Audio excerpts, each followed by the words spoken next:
Hello students, last व्हिडिओमध्ये आपण बिझनेसची कार्य कोणती आहेत म्हणजेच फंक्शन्स ऑफ बिझनेस हा पॉईंट बघितलेला आहे.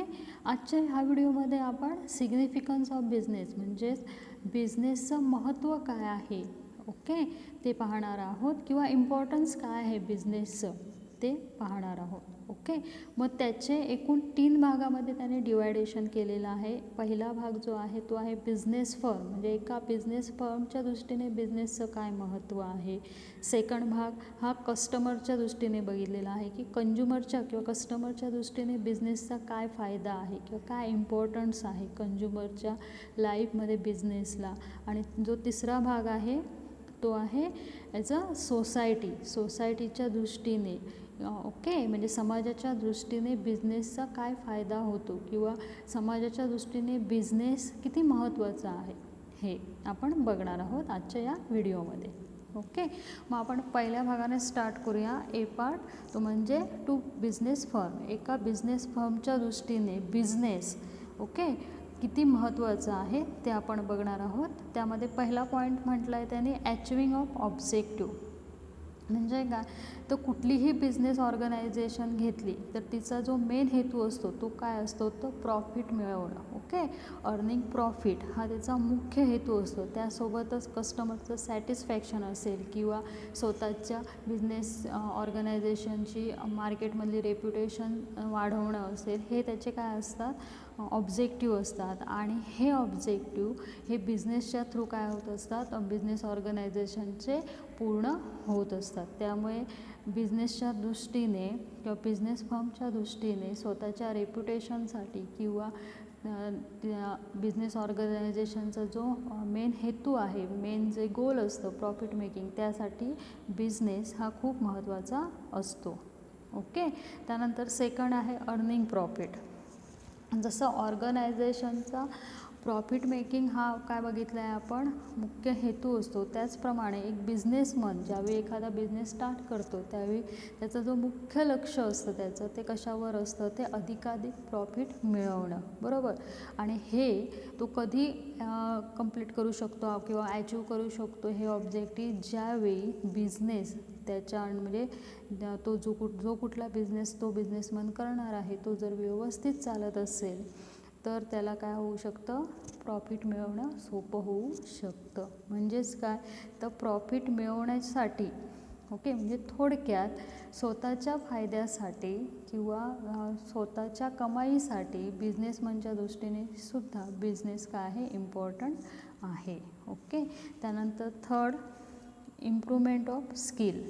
आता बिझनेसमध्ये जे कंपन्यांमध्ये किंवा ऑर्गनायझेशनमध्ये जे वेगवेगळ्या स्तरावर जे मॅनेजर काम करत असतात त्यांना अप टू डेट काय करावं लागतं, आपलं नॉलेज ठेवावं लागतं. कारण का तर बिझनेसमध्ये दिवसेंदिवस कॉम्पिटिशन वाढत चालली आहे. त्यामुळे ह्या कॉम्पिटिशनमध्ये टिकून राहण्यासाठी जे बिझनेसमन असतात त्यांना म्हणा किंवा बिझनेस फर्ममध्ये जे वेगवेगळ्या स्तरावर डिपार्टमेंटमध्ये काम करणारे मॅनेजर्स असतात त्यांनासुद्धा आपलं नॉलेज काय करावं लागतं, अप टू डेट ठेवावं लागतं.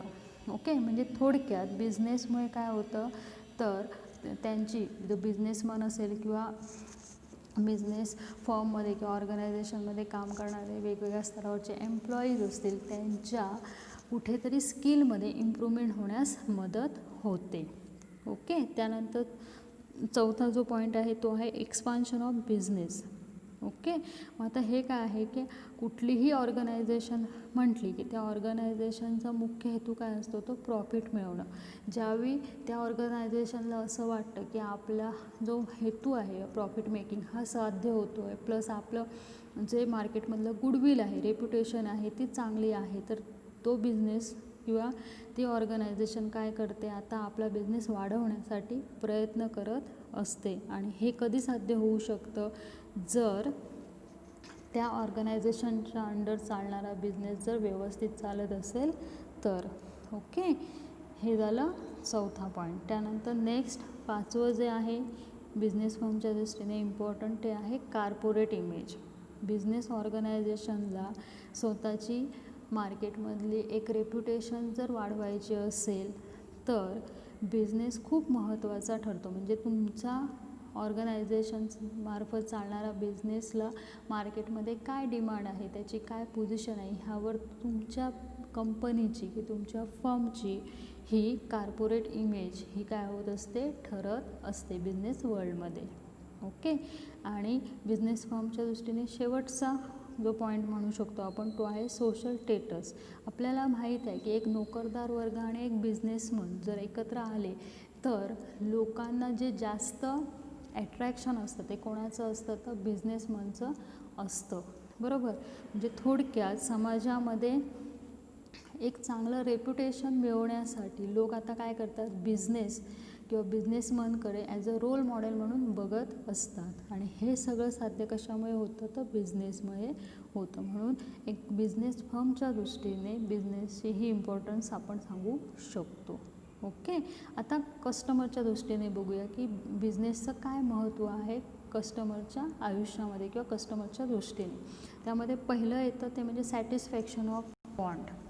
बिझनेसमुळे काय होतं, तर जे कंज्युमर असतात किंवा जे कस्टमर्स असतात त्यांच्या ज्या वेगवेगळ्या गरजा असतात त्या कुठेतरी भागवण्यासाठी मदत होते. कारण बिझनेसमध्ये कस्टमर्सला काय केलं जातं, सेंटर पॉईंटला पकडून त्यांच्या ज्या काही गरजा असतात त्या भागवण्यासाठीचे जे काही वस्तू म्हणा किंवा जी साधनं असतात त्यांचं उत्पादन घेतलं जातं. त्यामुळे आपोआपच बिझनेसमुळे कस्टमरची काय होतात, ज्या गरजा असतात, ज्या इच्छा असतात त्या भागवण्यासाठी मदत होते.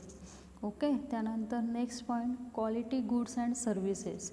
आता आपण बघितलं आहे की दिवसेंदिवस बिझनेस वर्ल्डमध्ये काय होत आहे, कॉम्पिटिशन वाढतं आहे. प्रत्येक समजा तुम्ही साधा एक पेन जरी घेतलं, ओके, तर ते एक पेन खरेदी करायला ज्यावेळी तुम्ही दुकानामध्ये जाता त्यावेळी तुम्ही एक पेन समजा एक साधं म्हटलं की मला एक जेलचं पेन दाखवा किंवा बॉल पेन दाखवा, तर तो दुकानदार तुम्हाला 7-8 कंपन्यांची काय ठेवणार, तुमच्यासमोर पेनं ठेवतो. बरोबर. म्हणजेच काय, तर आता प्रत्येक बिझनेसमध्ये काय झालेलं आहे, कॉम्पिटिशन वाढलेलं आहे.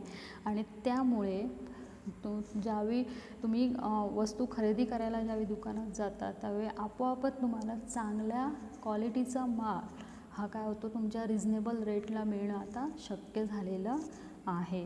ओके.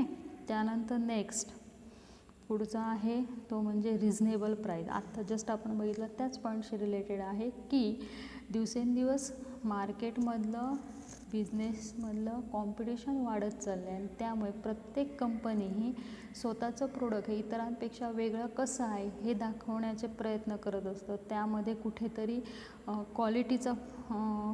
क्वालिटी चांगली आहे हे दाखवण्याचा प्रयत्न करतं किंवा कुठेतरी रेट कमी जास्त मिळतात. त्यामुळे काय होतं की जे तुम्हाला प्रोडक्ट घ्यायचं आहे ते प्रोडक्ट तुम्हाला रिजनेबल म्हणजे तुमची जी आर्थिक परिस्थिती आहे त्या आर्थिक परिस्थितीला साजेसं तुम्ही काय करू शकता, त्या परिस्थितीनुसार त्या तुम्हाला असलेलं प्रोडक्ट तुम्ही खरेदी करू शकता. ओके. त्यानंतर नेक्स्ट आहे higher standard of living. Okay.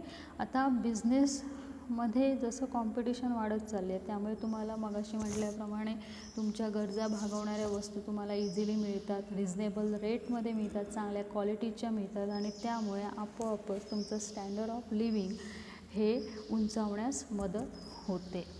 Okay. Next आहे कंझ्युमर सॅटिस्फॅक्शन. आता जो मॉडर्न बिझनेस आहे ते कस्टमर सॅटिस्फॅक्शनला जास्त महत्त्व देतं. प्रॉफिट मेकिंग हा त्यांचा हेतू असतोच, परंतु तो मिळवत असताना कस्टमर्स अधिकाधिक कसे अट्रॅक्ट होतील आपल्या प्रोडक्टकडे किंवा कस्टमर्सला तुम्ही कसं जास्तीत जास्त चांगल्या पद्धतीचं चांगल्या क्वालिटीचं त्यांना परवडेल या रेटमध्ये तुम्ही माल देऊ शकता याचा विचार बिझनेसमध्ये केला जातो. त्यामुळे आपोआपच कस्टमरचं समाधान होण्यास काय होते, मदत होते. हे झालं कस्टमरच्या दृष्टीने बिझनेसचं महत्त्व. ओके. आता सोसायटी एक समाज म्हणून बिझनेसचा काय समाजाला फायदा होतो, तर त्यातलं पहिला पॉईंट आपण सांगू शकतो एम्प्लॉयमेंट अपॉर्च्युनिटी. दिवसेंदिवस बिझनेस वाढत गेल्यामुळे आपोआपच बिझनेस वर्ल्डमधल्या ज्या एम्प्लॉयमेंटच्या अपॉर्च्युनिटीज आहेत त्या वाढत जातात आणि लोकांना काय मिळतं, रोजगार मिळण्याच्या संधी उपलब्ध होतात. ओके. त्यानंतर नेक्स्ट आहे रेव्हेन्यू टू गव्हर्नमेंट. वेगवेगळ्या करांच्या दृष्टीने काय करत असते, बिझनेस कंपन्यांकडनं गव्हर्मेंट कर गोळा करत असते आणि त्याच्यातूनच काय होतं, गव्हर्मेंटकडे पैसा जमा होतो, ओके, रेव्हेन्यूच्या दृष्टीने. आणि तो पैसा गव्हर्मेंट जिथे गरज आहे, आर्थिकदृष्ट्या दुर्बल घटकांना मदत करायची असेल किंवा देशामध्ये काही नवीन टेक्नॉलॉजी आणायची असेल किंवा कुठे काही सुधारणा करायच्या असतील तर त्यासाठी तो पैसा गव्हर्मेंट काय करू शकते, यूज करू शकते, ओके. त्यानंतर पुढचा पॉईंट आपण सांगू शकतो बॅलन्स रिजनल डेव्हलपमेंट. भौगोलिक डेव्हलपमेंटच्या दृष्टीने सुद्धा बिझनेस खूप इम्पॉर्टंट आहे. कसं तर आता जर आपण बघितलं तर गव्हर्मेंटकडनं वेगवेगळ्या पॉलिसीज किंवा स्कीम ह्या बिझनेसमन्सना दिल्या जातात. समजा एखादा बॅकवर्ड एरिया असेल, ओके, किंवा एखादं खेडं असेल, त्या ठिकाणी जर एखादा नवीन बिझनेस जर तुम्हाला उभारायचा झाला तर गव्हर्मेंटकडनं काही सबसिडीज किंवा काही पॉलिसीज किंवा काही स्कीम तुम्हाला सध्याच्या काळात मिळतात. म्हणजेच काय तर गव्हर्मेंटसुद्धा तुम्हाला प्रोत्साहन देते की तुम्ही काय करा, जिथे खरंच गरज आहे, जिथे अजून काहीच सोयी सुविधा नाही अशा ठिकाणी तुम्ही काय करा, बिझनेस स्टार्ट करा, जेणेकरून तिथल्या लोकांना चांगला माल, चांगल्या क्वालिटीचा माल त्यांना परवडेल या रेटला मिळेल, प्लस तिथल्या लोकांना रोजगारही मिळेल. म्हणजेच भौगोलिक विकासाच्या दृष्टीने सुद्धा बिझनेस काय आहे, इम्पॉर्टंट आहे. त्यानंतर नेक्स्ट रॅपिड इकॉनॉमिक ग्रोथ. जसजसं बिझनेसमध्ये काय होते, वाढ होते, तसं आपोआपच देशाच्या आर्थिक परिस्थितीमध्ये किंवा आर्थिक जी स्थिती आहे, ओके, त्याच्यामध्ये सुद्धा काय होतं, वाढ होण्यास मदत होते.